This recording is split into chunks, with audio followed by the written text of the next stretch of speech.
किती वेळा असं होतं आमच्या जीवनामध्ये की आम्ही खूप सारे न्यूज बघतो किंवा आम्ही न्यूज चॅनलसमोर बसलेले असतो आणि आम्ही भ्रष्टाचाराच्या, बलात्काराच्या, आम्ही खूप साऱ्या व्हायलन्सच्या किंवा आम्ही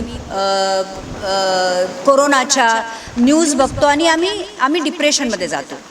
महागाई वाढली आहे, सरकार चांगलं चालत नाही, सरकार पडत आहे किंवा कोरोना परत येत आहे आणि खूप बलात्कार होत आहेत. स्त्रियांना स्त्रियांना घरामध्ये पण सेफ नाही आहे. आणि मग अशा सगळ्या गोष्टी जेव्हा आम्ही ऐकतो आणि पाहतो टी व्हीवर, तेव्हा आम्हाला शेवटी असं वाटतं की आयुष्याचा काय उपयोग नाही आहे. दुनिया इतकी वाईट झाली आहे, जग एवढं वाईट झालं आहे की काही उपयोग नाही आहे. किंवा जेव्हा आम्ही न्यूजपेपर बघतो, जेव्हा आम्ही वर्तमानपत्र वाचतो आणि आपल्याला कळतं की सगळ्या न्यूज 99% 99% ज्या बातम्या असतात त्या सगळ्या अशाच असतात की ज्या आपल्याला खूप त्रास देऊन जातात. आणि जेव्हा आपण वर्तमानपत्र बंद करतो तेव्हा मला असं वाटतं की अरे जगामध्ये काय चाललं आहे. तर हे जेव्हा आम्ही चांगल्या मूडमध्ये असतो, स्पेशली लोक सकाळी उठल्या बातम्या बघतात किंवा सकाळी उठल्या टी व्ही बघतात किंवा वर्तमानपत्र वाचतात आणि किंवा आम्ही सकाळी उठल्या आमचं व्हॉट्सॲप, आमचं फेसबुक, आमचं आता चेक करतो आणि आम्हाला असं कळतं की अरे काय चाललं आहे जगामध्ये. आणि त्या सगळ्या ज्या गोष्टी बघून आम्ही अजून टेन्शनमध्ये जातो. तर हे जे आमचं आत्मिक आरोग्य आहे ते आमच्या बघण्यावर, आमच्या ऐकण्यावर पण डिपेंड करतं, त्याच्यावर पण ते निर्भर करतं. तर आज जसं आपण आत्मिक आरोग्याच्याबद्दल विचार करत आहोत, तर आम्ही लास्ट टाईमच बघितलं होतं की आमच्या शरीराचे 3 भाग आहे. एक आहे आमच्या जीवनाचे 3 भाग आहे. एक आहे शरीर, प्राण आणि आत्मा. शरीर जे आमचं दिसतं, प्राण ज्याच्यामध्ये आमचे विचार, आमच्या भावना आणि आमची बुद्धी शामिल आहे, आणि जो आत्मा जो परमेश्वराने आमच्या आतमध्ये टाकलेला आहे, ज्याच्यामुळे आमचं अस्तित्व आहे, त्याच्या आत्म्याचा थोडासा भाग त्यांनी आमच्या शरीरामध्ये टाकला आणि आम्ही जिवंत झालो. ज्या दिवशी आत्मा निघून जातो त्यावेळेस ते शरीर मृत होऊन जातं, पण प्राण जिवंत राहतो. मेल्यानंतर सुद्धा त्या ज्या आठवणी आहेत ते आम्हाला मेल्यानंतर जे लोक अधोलोकात जातात किंवा स्वर्ग लोकात जातात त्यांच्या त्या आठवणी तशाच्या तशा राहतात. तर आमच्या जीवनामध्ये प्राण, ज्याच्यामध्ये आमचे विचार, आमचं बुद्धी आणि आमच्या भावना सामील आहेत, ह्या खूप महत्त्वाचा रोल प्ले करतात. खूप महत्त्वाचा भाग आमच्या जीवनामध्ये आमचा प्राण आहे, तो आहे. आणि त्याच्यावर सगळ्यात महत्त्वाचं म्हणजे आमचे विचार.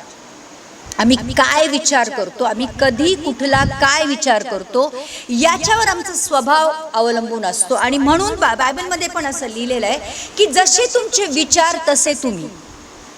लक्षात घ्या, जसे तुमचे विचार तसे तुम्ही. आमच्या विचारावर आमचा स्वभाव आणि आमचं जीवन अवलंबून असतो. जो विचार आम्ही करतो त्याच्यावर आमचं, लक्षात घ्या प्रियांनो, स्वभाव आणि आमचं डेस्टिनी सुद्धा अवलंबून असते. आणि म्हणून मत्तई कृत शुभवर्तमानचा जेव्हा आम्ही 12वा अध्यायाचा 35वं वचन वाचतो तेव्हा परमेश्वराचं वचन इथं किती क्लिअरली सांगतं बघा. मॅथ्यू 12:35 मध्ये लिहिलेलं आहे, चांगला माणूस आपल्या चांगल्या भांडारातून चांगल्या गोष्टी काढतो आणि वाईट माणूस आपल्या वाईट भांडारातून वाईट गोष्टी काढतो. मतलब आमचं हृदय हे एक भांडार आहे. आता त्या एक ट्रेजरर मतलब जसं आमच्या घरामध्ये लॉकर असतं आणि त्या लॉकरमध्ये आम्ही खूप चांगल्या, लॉकरमध्ये कोणी मीठ, डाळ, तेल नाही ठेवत, बरोबर. लॉकरमध्ये आम्ही सोनं, चांदी, पैसे या सगळ्या गोष्टी ठेवतो. तर त्या ज्या व्हॅल्युएबल गोष्टी, ज्यांना आम्ही म्हणतो की मौल्यवान गोष्टी आहेत, त्या आम्ही तिजोरीत ठेवतो. तर आमच्या जीवनामध्ये आमच्या हृदयाचं जे ट्रेजर आहे किंवा ज्याला आम्ही तिजोरी म्हणतो ते आमचं हृदय आहे. आणि म्हणून परमेश्वराचं वचन हे सांगतं की जर तुम्ही चांगले विचार करत असाल आणि चांगले विचार जर तुम्ही तुमच्या हृदयामध्ये ठेवलेले असतील तर तुमच्या तोंडातून चांगले विचार निघतात. जर तुम्ही तुमच्या जीवनामध्ये, तुमच्या हृदयामध्ये वाईट विचार तुमच्या हृदयामध्ये ठेवलेले असतील तर जेव्हा पण आमचं तोंड उघडतं आमच्या तोंडातून वाईट बाहेर पडतं. म्हणून तुमचे विचार तुम्ही आहात. म्हणजे तुम्ही जो विचार करता ते तुम्ही आहात, लक्षात घ्या. आणि म्हणून आम्ही कसा विचार करतो आणि काय विचार करतो हे बघणं खूप महत्त्वाचं आहे. आणि आमच्या आयुष्यात आमची डेस्टिनी पण आमच्या विचारांवर अवलंबून असते. समजा दोन लोक आहेत ज्यांना कॅन्सर डायग्नोज झाला, याला पण कॅन्सर आहे, याला पण कॅन्सर आहे. आता जो पहिला माणूस आहे, समजा त्यांनी ऐकलं की मला कॅन्सर झाला, तो लगेच डिप्रेशनमध्ये जातो, त्याला लगेच टेन्शन येतं आणि तो म्हणतो की आता मला कॅन्सर झाला, मी मरणार. तो कबूल करायला लागतो, तर मी मरणार, माझं काय खरं नाही आहे. पण दुसरा माणूस विचार करतो की हा ठीक आहे, मला कॅन्सर झाला, पण कॅन्सर बरा पण होऊ शकतो, मी प्रार्थना करू शकतो, मी पॉझिटिव्ह राहू शकतो, तर कदाचित माझा कॅन्सर बरा होऊ शकतो. तो एक आहे, तो विचार करूनच मरतो आणि मरायला लागतो. परंतु दुसरा आहे, तो शेवटपर्यंत मरेपर्यंत ही आशा ठेवतो की माझा कॅन्सर बरा होऊ शकतो किंवा त्याचा कॅन्सर बरा पण होतो. तर आमचे आत्मिक आरोग्य आमच्या विचारांवर ठरते. तर एक आत्महत्या करणारा माणूस जर आम्ही घेतला, समजा एक आत्महत्या करणारा माणूस आहे, आत्महत्या करणाऱ्या माणसाच्या आयुष्यामध्ये त्यांनी पूर्ण आशा सोडून दिलेली असते. त्याला या जगाकडनं किंवा स्वतःकडनं कुठलीच आशा नसते आणि मग तो माणूस आपल्या विचारांमध्येच गुरफटून जातो आणि मग तो आत्महत्या करतो. तर आज आमच्यासारखी कितीतरी लोक शारीरिकदृष्ट्या तर जिवंत आहेत, पण आत्मिकदृष्ट्या ते दररोज मरत आहेत. तर ज्या गोष्टी आमच्या जीवनामध्ये दररोज घडतात, ज्या आम्ही बघतो, ज्या आम्ही ऐकतो, समजतो, त्या आमच्या जीवनामध्ये प्रभाव टाकतात. तो प्रियांनो, म्हणूनच आपण काय ऐकतो, काय बघतो, काय विचार करतो, या गोष्टींना बघणं खूप जरुरी आहे. तर आजपर्यंत आम्ही आमचे जे शारीरिक अवयव आहेत त्यांचा उपयोग आम्ही रेग्युलरली कसा करतो आणि त्या रेग्युलर वापरातून त्याचा आमच्या मानसिक आणि आत्मिक जीवनावर कसा परिणाम होतो ते आपण बघणार आहोत. आणि आज आम्ही डोळ्यांविषयी बोलणार आहोत. तर मत्तयकृत शुभवर्तमानचा 6वा अध्यायाचं 22 आणि 23 वचन हे सांगतं, जे डोळ्यांविषयी आहे. डोळा शरीराचा दिवा आहे, म्हणून जर तुझा डोळा निर्मल असला तर तुझे सगळे शरीर प्रकाशमान होईल, पण जर तुझा डोळा वाईट असेल तुझे सगळे शरीर अंधकारमय होईल. म्हणून तुझ्यातला प्रकाश जर अंधार असला तर तो अंधार केवढा. तर परमेश्वराचं वचन हे सांगतं की हे जे डोळे आहेत, हे डोळे फक्त बघण्यासाठी नाही आहेत. म्हणजे हे आपण तो बघतो, जे काही दुनिया आहे ती बघतो आपण, पण हे एक आत्मिक अवयव पण आहे. म्हणजे फक्त बघणं आणि कशा प्रकारे बघतो ते सुद्धा बघणं हे खूप जरुरी आहे. म्हणून परमेश्वराचं वचन सांगतं की हे जे डोळे आहेत ते तुमच्या शरीराचा दिवा आहे. म्हणजे या शरीरामध्ये जर प्रकाश पाहिजे असेल तर तुमचे डोळे स्वच्छ असले पाहिजे. जर तुमचे डोळे खराब असतील तर ज्या पण गोष्टी तुम्ही बघतात त्याचं रॉंग परसेप्शन आमच्या जीवनामध्ये येतं आणि मग आमचं पूर्ण शरीर अंधकारमय होतं. एकच गोष्ट असते आणि लोक एकाच गोष्टीकडे डिफरंट वेगळ्या दृष्टीने बघतात. म्हणून जर आमचा डोळा जर चांगल्या गोष्टी दाखवत असेल तर प्रियांनो आमचं शरीर प्रकाशमय राहतं. पण आमचे डोळे जर आम्हाला वाईट गोष्टी दाखवत असतील तर मग आमच्या शरीरामध्ये अंधार आहे. तर मग जिथून प्रकाश येणार तिथून जर अंधार येत असेल आमच्या जीवनामध्ये तर प्रियांनो मग तो अंधार किती मोठा असेल असं परमेश्वराचं वचन सांगतं. तर डोळे जे आहेत ते शरीराचा दिवा आहेत. डोळे एक कॅमेरा आहेत. डोळे सगळं टिपतात. सगळ्याचे फोटो जसं आता मी बघू शकते की माझ्यासमोर काय आहे, तर ते जे मी बघते त्याची जी फिल्म आहे ती माझ्या ब्रेनमध्ये डेव्हलप होते, ती प्रिंट होते आणि ती सेव्ह होते. लक्षात घ्या, जे पण आम्ही बघतो त्याचं जे पिक्चर आहे ते आमच्या विचारांमध्ये डेव्हलप होतं, ते प्रिंट होतं आणि मग ते सेव्ह होतं. म्हणून ऐकण्यापेक्षा जेव्हा आम्ही बघतो प्रत्यक्ष तेव्हा त्याचा जो इम्पॅक्ट असतो किंवा त्याचा जो इफेक्ट असतो किंवा त्याची जी आठवण असते ती खूप दिवसापर्यंत आमच्या ब्रेनमध्ये त्याची छबी किंवा त्याचं एक प्रिंट आहे ती छापली जाते आणि आम्ही त्या गोष्टी बघितलेल्या गोष्टी आम्ही लवकर विसरू शकत नाही. म्हणून आम्ही जे बघतो, विचार करा, जे बघतो त्या गोष्टी आमच्या मेमरीमध्ये खूप जास्त दिवसपर्यंत आणि खूप चांगल्या प्रकारे साठवल्या जातात. तर आमचे डोळे काय पाहतात, नीत कसे पाहतात हे पाहणं आमच्यावर अवलंबून आहे. तर आमचे डोळे काय पाहतात त्याची प्रिंट आमच्या हृदयावर कशी उमटते त्यावर आमचं मानसिक आणि शारीरिक आणि आत्मिक आरोग्य अवलंबून असतं. आणि म्हणून मत्तयकृत शुभवर्तमानचा 5वा अध्यायाचं 27वं वचन हे सांगतं, तू व्यभिचार करू नको असे सांगितले होते हे तुम्ही ऐकले आहे, परंतु मी तुम्हाला सांगतो की जो कोणी एखाद्या स्त्रीकडे कामदृष्टीने पाहतो त्याने आपल्या अंतःकरणाने तिच्याशी व्यभिचार केलाच आहे. म्हणजे पूर्वी अशा 10 आज्ञांमध्ये आज्ञा अशी दिली होती की तू व्यभिचार करू नको, व्यभिचार करू नको म्हणून कुठल्याही परस्त्रीशी संबंध ठेवू नको, शारीरिक संबंध ठेवू नको. परंतु नवीन करारामध्ये येशू ख्रिस्त हे सांगतो की तू एखाद्या स्त्रीकडे वाईट नजरेने कामदृष्टीने जरी पाहिलं तरी तू ऑलरेडी तिच्याबरोबर व्यभिचार केला आहे. मतलब जर माझे डोळे कुणाकडे बघून त्या माणसाबरोबर वाईट संबंध प्रस्थापित करू इच्छित असतील, म्हणजे किंवा एखाद्या व्यक्तीकडे बघून जर मला वाटलं की या व्यक्तीबरोबर माझे संबंध प्रस्थापित व्हावे, तर ऑलरेडी त्या व्यक्तीबरोबर मी व्यभिचार केला असं वचन सांगतं. म्हणून आम्ही ज्या दृष्टीने बघतो ती दृष्टी किती साफ आहे हे परमेश्वर बघतो. तर प्रियांनो, प्रत्येकाची एक वेगळी दृष्टी असते आणि एकाच गोष्टीकडे लोक वेगवेगळ्या दृष्टीने बघतात. तर आमचे विचार केवळ आम्ही नाही तर परमेश्वर पण जाणतो.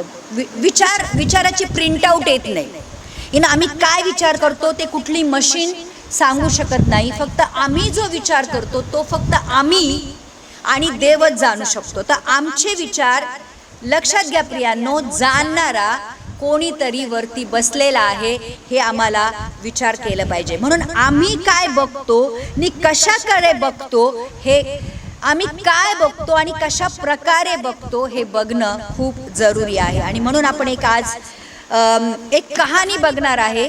येशू ख्रिस्तांनी जी सांगितली की लूकचं जे शुभवर्तमान आहे त्याचा 10वा अध्यायामध्ये परमेश्वराने आम्हाला एक कहाणी सांगितलेली आहे.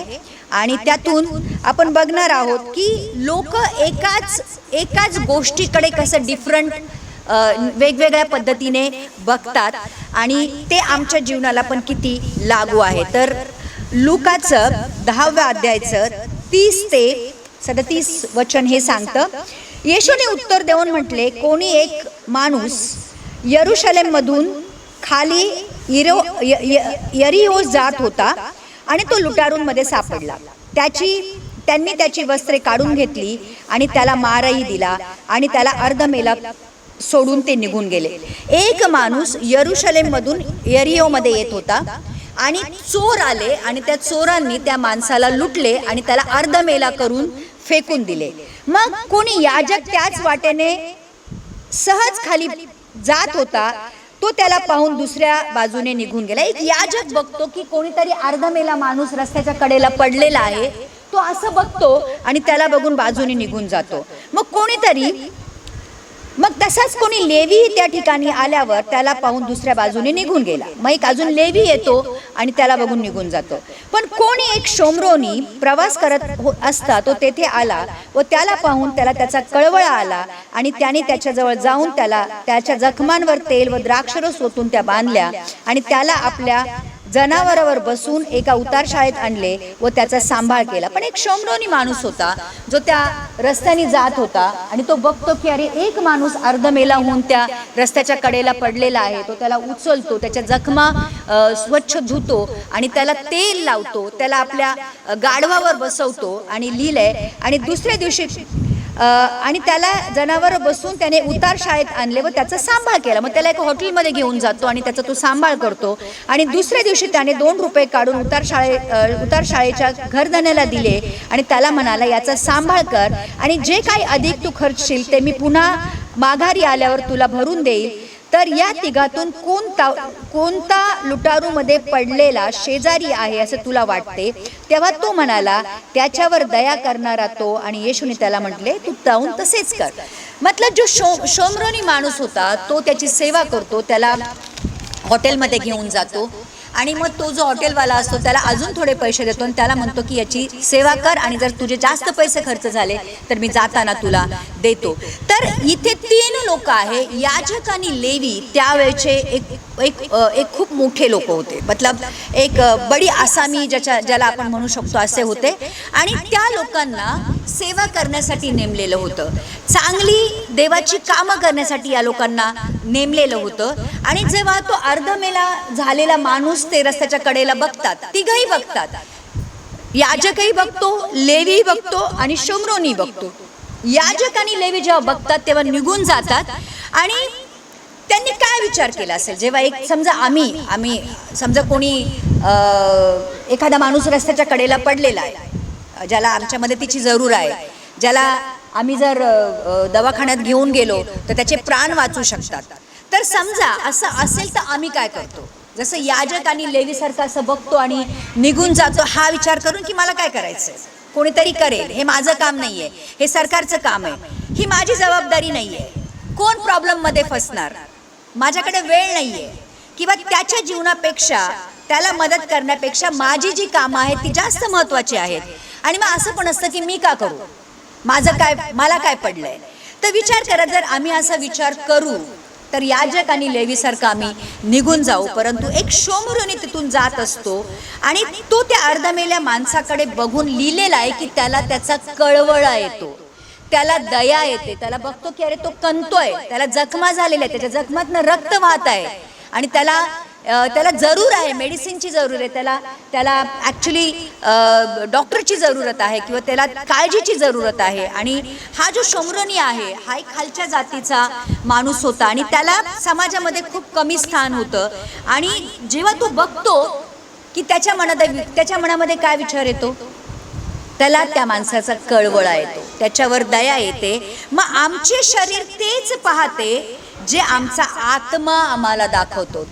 विचार करा प्रियांनो, ही कहाणी खूप डीप आहे.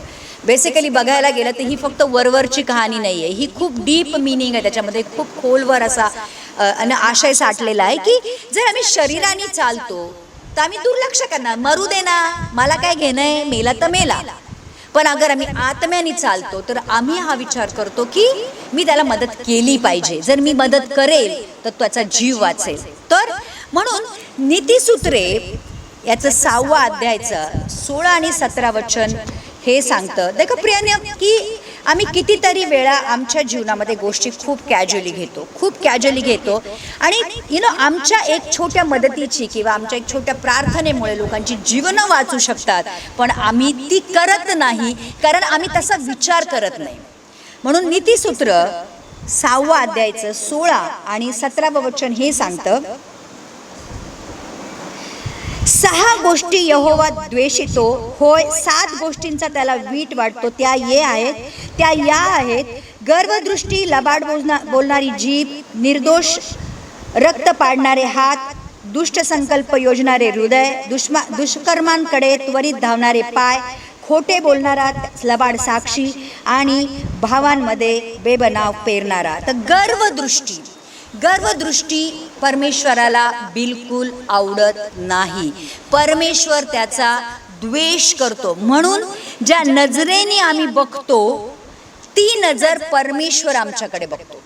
म्हणजे ज्या नजरेने आम्ही लोकांकडे, जगाकडे, स्वतःकडे बघतो त्या नजरेकडे परमेश्वराचे लक्ष असतं, हे लक्षात घ्या. म्हणजे आम्हाला वाटतं की कोण बघतंय, कुणाला समजतंय, पण वरती जो बसणारा असतो तो सगळं काही बघत असतो. आणि देवाने वरून याजक आणि लेवी आणि शोमरोनी यांनी अर्धमेल्या मनुष्याकडे कसे बघितले हे बघितलं. You understand? कोणी बघत नाही हा आमचा खूप मोठा गैरसमज आहे. परमेश्वर वरती बसून सगळ्या गोष्टी बघत असतो. ज्या दृष्टीने आम्ही गोष्टींकडे बघतो ते बघून देव आम्हाला एक तर प्रेम करेल, आमची स्तुती करेल. जसं शोमरोनची त्यांनी या बायबलमध्ये त्याचं नाव आलेलं आहे, किंवा मग याजक आणि लेवीसारखा आमचा द्वेष करेल, आमची घृणा करेल. तर लक्षात ठेवा, ज्या नजरेने आम्ही बघतो ती नजर बघून परमेश्वर एकतर आमच्यावर प्रेम करेल किंवा आमचा द्वेष करेल. तर देवाला पण डोळे आहेत, आम्ही परमेश्वराची जर स्वरूप आहोत, जसं आम्ही आहोत तसेच देव आहे. अगर मला डोळे आहेत, तुम्हाला डोळे आहेत, तर देवाला पण डोळे आहेत. आणि वचन हे सांगतं की परमेश्वर कधी झोपत नाही, परमेश्वराला कधी डुलकी लागत नाही. मतलब परमेश्वराचे डोळे 24/7 365 डेज 365 दिवस उघडे असतात. आणि असं लिहिलंय बायबलमध्ये की त्याची नजर पूर्ण पृथ्वीवर फिरत असते, टू अँड फ्रो असं लिहिलंय की तो सगळ्या जगाकडे बघत असतो. मतलब तो सगळे काय बघतात हे बघत असतो. आमेन. तर त्याच्या दृष्टीसमोर सगळे उघडे आहे. अंधारात केलेली पाप सुद्धा परमेश्वर उघड्या डोळ्यांनी बघतो. लोकांना वाटतं मी अंधारात केलंय, झाकलं जाईल, बिलकुल नाही. वरती बसणारा अंधारात पण बघतो. म्हणून आम्ही जे काही करतो किंवा जे काही बघतो किंवा जसे बघतो ते बघणं खूप महत्त्वाचं आहे. तर आमच्या विचारांचे पण रेकॉर्डिंग होते आणि त्याचे इव्हॅल्युएशन होते, त्याची पण स्टडी होते. तर लक्षात घ्या, एखाद्या गोष्टीकडे बघून आमच्या मनामध्ये काय विचार आला, त्या विचाराचं परमेश्वर एक प्रकारे रेकॉर्डिंग करतो आणि ते रेकॉर्डिंग करून त्याच्या मागचा हेतू, त्याचा मागचा उद्देश, त्याच्या मागची जे काही स्कीम प्लॅन जे काय आहे ते जाणतो. आणि मग त्याच्या अकॉर्डिंगली आम्हाला एकतर तो इनाम देतो किंवा मग आम्हाला तो पनिश करतो, तो आम्हाला शिक्षा करतो. तर आमच्या विचारांचा पण न्याय होणार आहे. जेव्हा जेव्हा आम्ही चांगले किंवा वाईट विचार केलेले आहेत, परमेश्वराच्या न्यायासनासमोर त्या विचारांचा पण न्याय होणार आहे. म्हणून 1 योहान 2:16 असं लिहिलेलं आहे. योहानकृत शुभवर्तमानचा 2रा अध्यायाचं 16वं वचन हे सांगतं, कारण जगात जे काही आहे म्हणजे देहाची हाव व डोळ्याची हाव व जीवनाचा अभिमान ही बापापासून नाही तर जगापासून आहे. तर जगामध्ये या 3 गोष्टी बघितल्या जातात. एक आहे देहाची हाव, डोळ्याची हाव आणि जीवनाचा अभिमान. या 3 गोष्टी जगामध्ये आहेत, जगापासून आहेत, त्या देवापासून नाही आहेत आणि त्या जगाच्या आहेत. तर आम्ही जेव्हा हवेकडे येतो, जेव्हा पहिलं पाप अदन वाटिकेमध्ये किंवा अदन बागेमध्ये झालं, जेव्हा त्याच्याकडे येतो, परमेश्वरांनी सांगितलं होतं की बरे नाही वाईटाचं जे फळाचं जे वृक्ष आहे, जो अदन बागेच्या मधोमध आहे, त्याचे फळ कधीच खायचं नाही. आदामाला आणि हवेला परमेश्वरांनी आज्ञा दिली होती की त्या झाडाचं फळ कधीही खाऊ नको, खाशील तर नक्की मरशील. आणि मग ते बरे वाईट जाणण्याच्या झाडाचे फळ बाकी फळांसारखंच होते, त्याच्यामध्ये काय असं स्पेशल कुठली कॅरेक्टर नव्हते. आणि जे खाल्ल्याने आदाम आणि हवेला बेसिकली वाईटाचे ज्ञान होणार होते. चांगल्याचे ज्ञान तर परमेश्वरांनी ऑलरेडी त्यांच्यामध्ये टाकलेले होते, कारण ते परमेश्वराची स्वरूप होते. म्हणजे परमेश्वराला जे चांगलं ज्ञान आहे ते ऑलरेडी आदाम आणि हवेमध्ये होतं. आणि बरे आणि वाईटाचं जे ज्ञानाचं जे वृक्षाचं फळ होतं तिथे, ते बेसिकली वाईट गोष्टींचं ज्ञान करून द्यायचं वृक्षाचं ते फळ होतं. आणि म्हणून परमेश्वरांना वाटत होतं की आदाम आणि हवेला वाईट गोष्टींची काय जरूरत आहे, वाईट गोष्टी समजून घेऊन किंवा वाईट गोष्टी जाणण्याची त्यांना काहीच आवश्यकता नाही आहे. कारण जर सगळं चांगलं आयुष्यामध्ये आहे तर वाईट गोष्टी कशाला करायच्या किंवा का बघायच्या किंवा क्या जाणायच्या. म्हणून परमेश्वरांनी त्यांना सांगितलं होतं की ते बरे आणि वाईटाचं जे ज्ञानाचं वृक्षाचं फळ आहे ते खाऊ नको. पण जेव्हा शैतान येतो आणि हव्वेला सांगतो त्या फळाविषयी, तो हव्वेला थोडी अजून इन्फॉर्मेशन स्वतःकडची देतो आणि मग त्या फळाकडे बघण्याची एक नवी दृष्टी तिला मिळते. तेव्हा त्या फळाकडे ती आता वेगळ्या दृष्टीने बघते. आणि मग परमेश्वराने एक ऑर्डिनरी नॉर्मलचं फळ तिथे त्या झाडाचं होतं, जसं बाकी फळांसारखं होतं. पण जेव्हा शैतान तिची बघण्याची दृष्टी बदलतो तेव्हा असं लिहिलेलं आहे की मत्ती उत्पत्तीचा 3ऱ्या अध्यायाचं 6वं वचन हे सांगतं, आणि स्त्रीने जेव्हा पाहिले की ते झाड खायला चांगले व डोळ्यांना आनंद देणारे व आपल्याला शहाणे करण्यासाठी ते झाड इष्ट आहे, तेव्हा तिने त्याच्या फळातले घेतले आणि खाल्ले आणि तिने आपल्याबरोबर आपल्या नवऱ्यालाही दिले व त्यानेही खाल्ले. मतलब जेव्हा पाहिले, असं लिहिलंय की जेव्हा ती दररोज बघत होती, डेफिनेटली ती दररोज बघत होती.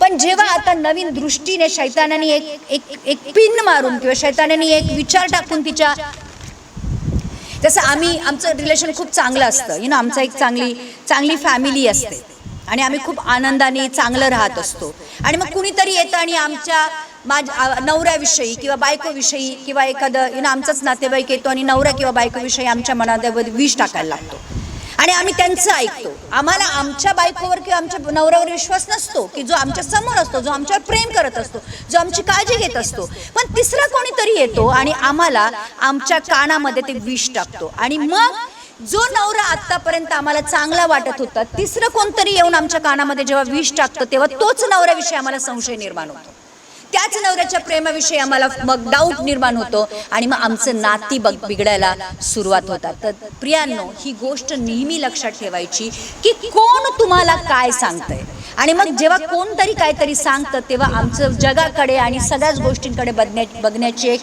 दृष्टी बदलते, दूषित होते, आणि जेव्हा आम्ही दूषित दृष्टीने लोकांकडे किंवा गोष्टींकडे किंवा परिस्थितीकडे बघतो, मग प्रियांनो आम्ही चुकतो, आम्ही फसतो आणि आम्ही हारतो. मग इथं लिहिलेलं आहे की जेव्हा तिने पाहिलं की हे फळ खायला चांगले, खाल्ले नव्हते.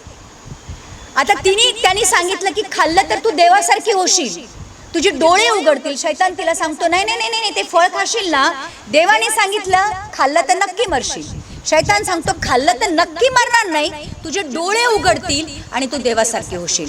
आता तिचे डोळे उघडतील आणि देवासारखी होशील म्हटल्यावर तिला वाटलं की चला खायला. मग ती परत एक नवीन दृष्टी त्या फळाकडे बघते, अरे खायला चांगलं आहे, म्हणजे खाल्लं तर नाही, अजून टेस्ट तर माहित नाहीये, पण ते खायला चांगलं आहे आणि डोळ्यांना आनंद देणारे. आता त्या फळाकडे बघण्याची तिची दृष्टी बदलली. अरे खूप छान दिसतंय, बाकी फळांपेक्षा खूप रसरशीत आहे, खूप कलर चांगला आहे, खूप चांगलं आहे. आणि इतक्या दिवस तिला चांगलं वाटलं नव्हतं. मग शहाणे करण्यासाठी किंवा देवासारखे बनण्यासाठी इष्ट आहे, अरे मला देवासारखं बनायचंय, कारण देव दररोज देवाला बघत होते. स्वर्गामधनं तुताऱ्यांसकट उतरणारा वैभवशाली प्रकाश वाला परमेश्वराचं ते स्वरूप त्यांनी बघितलेलं होतं की आम्हाला देवासारखं बनायचंय. देवाने जशी सृष्टी बनवली आम्हाला त्या सृष्टीकर्त्यासारखं बनायचंय. आणि मग आपला आतला आवाज आणि देवाचा आवाज आम्ही विसरतो.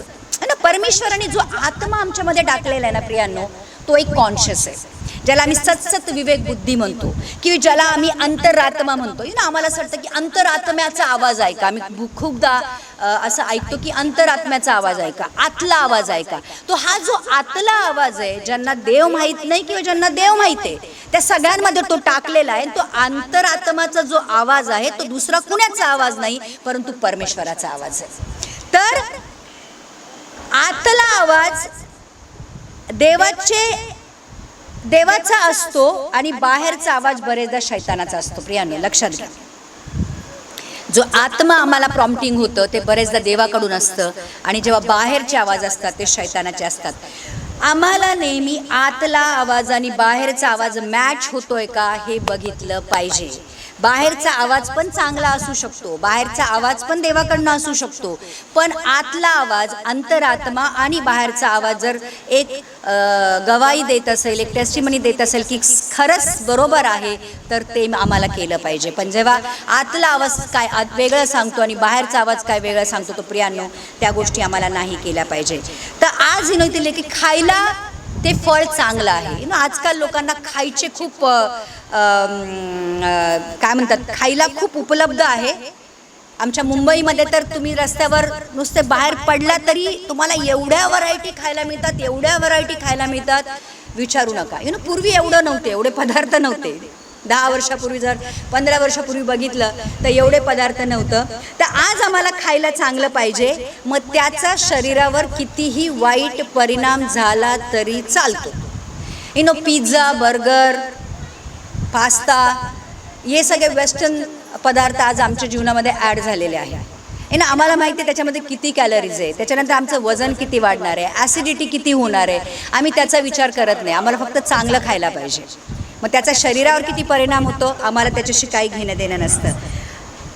दुसरी गोष्ट आहे आनंद घ्यायची वृत्ती ॲट एनी कॉस्ट, देहाची हाव, याला म्हणतात देहाची हाव.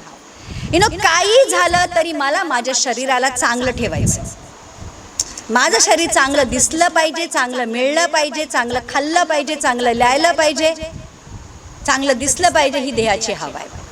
डोळ्यांना आनंद देणारे आम्हाला जे चांगले दिसते ते मिळवण्याची इच्छा होते, म्हणून डोळे नेहमी शेजारणींनी 1000 रुपयाची साडी आणली की मला लगेच 2000ची पाहिजे असते, तिच्यापेक्षा चांगला कलर पाहिजे असतो, किंवा तिच्या घरात फ्रीज आला तर मला त्याच्यापेक्षा मोठा फ्रीज पाहिजे असतो. तो मतलब जसं आम्ही बघतो की लगेच कंपॅरिझन सुरू होते, जेलसी सुरू होते, द्वेष चालू होतो, मत्सर चालू होतो. तर प्रियांनो, डोळ्यांना आनंद देणारे आम्हाला जे चांगले दिसते मग ते आम्ही मिळवण्याचा कुठल्याही परिस्थितीमध्ये प्रयत्न करतो, कारण चमकणारे सगळे चांगले आम्हाला पाहिजे असते ॲट एनी कॉस्ट. याला बोलतात डोळ्याची हाव. डोळे जे दाखवतात दुनियामधला जो चकचकाट, चमचमाट, आणि मग आम्हाला वाटतं सर खूप सारे ॲक्ट्रेस आहेत जे पिक्चरमध्ये, सिरियलमध्ये काम करणारे जे हिरोईन असतात, आम्हाला त्यांच्यासारखं बनायचं असतं, आम्ही त्यांची स्टाईल करतो, आम्ही त्यांच्यासारखे कपडे घालतो, कारण ते दिसायला खूप छान दिसतात पडद्यावर, आम्हाला पण तसं बघायला असतं. याला बोलतात डोळ्याची हाव. बुद्धी शहाणे करण्यासाठी इष्ट, जीवनाचा अभिमान. जीवनाचा अभिमान हे ना आजकाल असं लिहिलेलं आहे की शेवटच्या दिवसामध्ये ज्ञान खूप वाढेल, आणि आपण बघू शकतो की ज्ञानाचा आता सागर नाही महासागर आलेला आहे, आणि जितकी बुद्धी तुमच्यामध्ये असते तुम्ही तितके गर्विष्ठ होता, जितकं तुम्ही स्वतःला खूप बुद्धिमान समजायला लागतात. थोडं जरी शिकलो आपण तरी आम्ही स्वतःला शहाणे समजायला लागतो, लगेच सगळे खालचे नीच लोक होतात आणि आम्ही वरच्या दर्जाचे होते. तर जितकी बुद्धी जास्त अभिमान तेवढा जास्त, आणि ही बुद्धी आत्मिक नाही आहे, लक्षात घ्या प्रियांनो. आत्मिक बुद्धी तुम्हाला नम्र बनवते, पण शारीरिक किंवा ही जी भौतिक बुद्धी आहे ती तुम्हाला गर्विष्ठ बनवते, आणि ती शैतानाकडून असते. म्हणूनच आज ज्ञान खूप वाढलंय पण मनुष्य नम्र नाही झालेला आहे, मनुष्य जास्त पाप करायला शिकलेला आहे. आजकाल पाप करण्याचे नवीन नवीन फंडे विकसित झालेले, पाप करायचे सुद्धा नवीन ज्ञान आज जगामध्ये आलेलं आहे. पूर्वी 10 वर्षापूर्वी जी पापं होती त्याच्यापेक्षा पापांमध्ये पण व्हरायटी आलेली आहे, पापांमध्ये पण एक प्रकारचं एक नवीन इन्व्हेन्शन झालेलं आहे. तर हे जे ज्ञान आहे हे शैतानापासून आहे, आणि शैतानाने ते TV द्वारे, मोबाईलद्वारे, इंटरनेटद्वारे ऑलरेडी आमच्यापर्यंत ते पोहोचवलेलं आहे. जेव्हा आम्ही इंटरनेट खोलतो किंवा जेव्हा आम्ही TV चालू करतो, खूप साऱ्या अशा गोष्टी असतात ज्या आम्हाला पाहायला नाही पाहिजे पण ते दाखवतात. बरेचदा तर असं होतं की जेव्हा मी मोबाईल उघडतो आणि अशा साईट्स ओपन होतात ज्या आम्ही कधी विचार पण नाही केलेला, आणि मग आउट ऑफ क्युरियोसिटी आम्ही ते खोलायला जातो, आम्ही ते बघतो. आमच्या डोळ्यांना आमचे डोळे सांगत असतात की नको हे बघू, हे वाईट आहे, हे वाईट आहे, पण तरी पण आम्ही ते बघत राहतो, आणि मग ती बघण्याची आम्हाला एक सवय लागते, आणि मग लोक कधी ते पॉर्नोग्राफीमध्ये गुरफटतात आम्हालाही कळत नाही. सुरू साईट होते फक्त एका छोट्याशा व्हिडिओनी, आणि मग तो व्हिडिओ आम्हाला कधी पॉर्नोग्राफीमध्ये घेऊन जातो आम्हालाही कळत नाही. आणि मग हे जे पॉपअप होणाऱ्या साईट्स असतात किंवा घाणेरडे पिक्चर्स एकदम समोर येतात, आणि मग शैतान याच्याद्वारे आम्हाला बघण्याची सवय करतो, आणि मग हे सगळे जे रॉंग इनपुट आमच्या डोळ्यांद्वारे, जे प्रकाशाचा प्रवेशद्वार आहे त्यातून अंधार आतमध्ये जायला लागतो. प्रियांनो, लक्षात घ्या, जिथून प्रकाश आतमध्ये गेला पाहिजे तिथून जर अंधार जायला लागला तर जे आतमध्ये जाते ते पूर्ण शरीरावर त्याचा परिणाम होतो, आणि आमचं पूर्ण शरीर मग अंधकारमय होतं. तर आमचे डोळे खराब होतात, मग आम्ही वाईट बघायची आम्हाला सवय होते, आणि मग आम्ही कधी त्या पोर्नोग्राफीच्या ॲडिक्शनमध्ये, व्यसनामध्ये जातो आम्हालाही कळत नाही. तेच विचारांमध्ये येते, आणि मग जे आम्ही बघतो ना तेच कंटिन्युअसली आमच्या डोळ्यासमोर येतं. किती लोकांना पटतं हे गोष्ट? जे आम्ही बघतो ते आमच्या मनामध्ये, घाणेरडे एखादी साईट तुम्ही बघितली तर दिवसभर ते पिक्चर्स आमच्या डोळ्यासमोर यायला लागतात, आणि मग तेच स्वभावामध्ये हळूहळू दिसायला लागतं.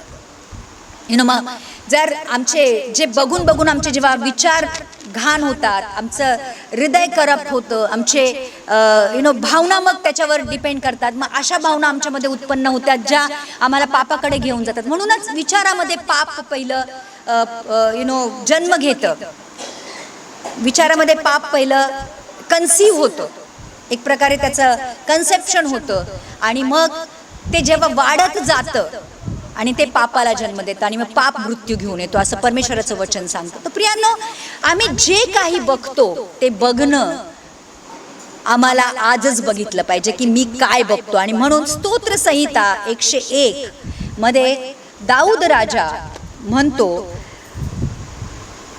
स्तोत्र संहिता 101चं 3 वचन हे सांगतं की मी आपल्या डोळ्यांपुढे काही अनुचित गोष्ट ठेवणारच नाही, भलतीकडे वळणाऱ्यांचे काम मी द्वेषितो, ते मला बिलगणार नाही. तो दाऊद राजा म्हणतो, मी आपल्या डोळ्यांपुढे काही अनुचित गोष्ट ठेवणारच नाही.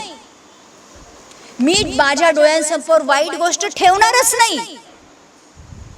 मग जर मी माझ्या डोळ्यासमोर वाईट ठेवणार नाही तर वाईट माझ्यामध्ये घुसणार नाही, वाईट माझ्यामध्ये येणार नाही. आणि मग म्हणून जी लावतिकियाची जी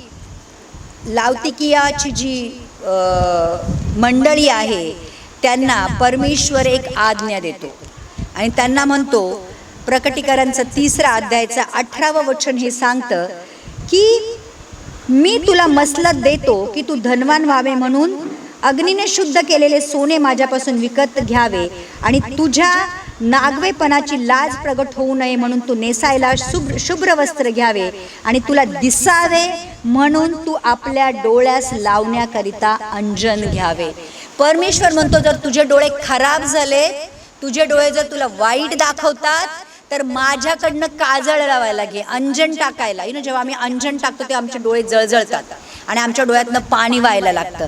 तर परमेश्वर म्हणतो की तुझे जर डोळे दूषित झालेले असतील, वाईट तुला दाखवत असतील, वाईट कामं करायला सांगत असतील, तर एका ठिकाणी तर असं वचन लिहिलेलं आहे की जर तुझे डोळे तुला पाप करायला प्रोत्साहित करत असतील ते काढ, लिटरली ते काढ आणि फेकून दे. आंधळं होऊन स्वर्गात जाणं इष्ट आहे दोन्ही डोळे घेऊन नरकात जाण्यापेक्षा. तर प्रियांनो, इतकं कठोर वचन आम्हाला सांगतंय की जर आमचे डोळे आम्हाला वाईट दाखवतात ते वचनाचं अंजन, वचनाचं काजळ आमच्या डोळ्यामध्ये आम्हाला घातलं पाहिजे. तर परमेश्वराचं वचन आम्हाला हे सांगतं की जर मला असं वाटत असेल की नाही, मला वाईट गोष्टी बघण्याची मला सवय झालेली आहे, मला वाईट बघायला आवडतं, तर मग परमेश्वराचं वचन हे सांगतं की मला माग, म्हणजे मी तुला नवीन दृष्टी देईल जी तुला आत्मिक गोष्टी दाखवेल, जी तुला परमेश्वराची नजर देईल. परमेश्वराच्या नजरेतनं आम्ही जेव्हा गोष्टी बघतो तेव्हा पाप आम्हाला पाप दिसतं, चांगल्या गोष्टी आम्हाला चांगल्या प्रकारे दिसतात. या प्रियांनो, बरेचदा आम्हाला असं होतं की आम्ही पापाला एक असा मुलामा देतो, मग आम्ही काही नाही होत, थोडंसं पाप केल्याने काय फरक पडत नाही, हे जे पापाला आम्ही एक प्रकारे ग्लोरीफाय करतो ते निघून जातं. आम्हाला जेव्हा परमेश्वराची नजर मिळते तेव्हा आम्ही पापाला पापासारखंच ट्रीट करतो आणि आत्मिक गोष्टीवर दृष्टी लावायला आम्हाला परमेश्वराची नजर किंवा परमेश्वराची वचनं मदत करतात. आत्मिक गोष्टीच्या द्वारे जीवनामध्ये प्रकाश येतो आणि आत्मिक गोष्टींची आम्हाला ओळख व्हायला लागते. प्रियांनो, लक्षात घ्या की जर डोळ्यांमुळे आज माझा उद्धार जर डेंजर झोनमध्ये जात असेल तर प्रियांनो, डोळ्यांना आम्हाला सुधरवलं पाहिजे, डोळ्यांना आम्हाला शिक्षा केली पाहिजे किंवा डोळ्यांना आम्हाला शिक्षण दिलं पाहिजे की चांगल्या गोष्टींकडे चांगल्या प्रकारे बघायचं. तर आज आमचे डोळे काय पाहतात, कसे पाहतात, याच्यावर आमचं आत्मिक आरोग्य अवलंबून आहे. तर आम्ही काय पाहतो हे पाहणं खूप जरुरी आहे. आणि शेवटचं वचन घेऊया आपण, 2 करंथीकराचा 4वा अध्यायाचा 2 Corinthians 4:18 मध्ये असं लिहिलेलं आहे, ज्या गोष्टी दिसतात त्याकडे आमची दृष्टी लावत नाही, तर ज्या दिसत नाही त्याकडे दृष्टी लावतो.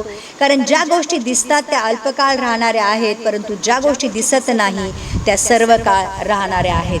या जगातल्या सगळ्या गोष्टी ज्या दिसतात, मग कुठल्याही असू दे, त्या नाश होणाऱ्या आहेत. एक दिवस त्या नाश होणार आहेत, एक दिवस त्या विलया जाणाऱ्या आहेत, एक दिवस त्या संपणाऱ्या आहेत. पण परमेश्वराचं वचन सांगतं की ज्या गोष्टी दिसत नाही, परमेश्वर किंवा ज्या गोष्टी स्वर्ग, अनंत काळचं जीवन हे आम्हाला दिसत नाही, पण परमेश्वराचं वचन असं सांगतं की त्या गोष्टींकडे आम्हाला आमची दृष्टी लावली पाहिजे. आणि ती दृष्टी लावण्यासाठी आम्हाला बायबल शिकवतो की कुठल्या गोष्टींकडं आम्ही दृष्टी लावली पाहिजे आणि कुठल्या गोष्टींकडे नाही लावली पाहिजे. म्हणून काय बघतो हे बघणं खूप महत्त्वाचं आहे. लक्षात घ्या प्रियांनो. म्हणून जास्त मी तुम्हाला सांगेल की बायबल वाचा, देवाकडे बघा, जो स्वर्गामध्ये राहतो, जो आमचा स्वर्गीय पिता आहे.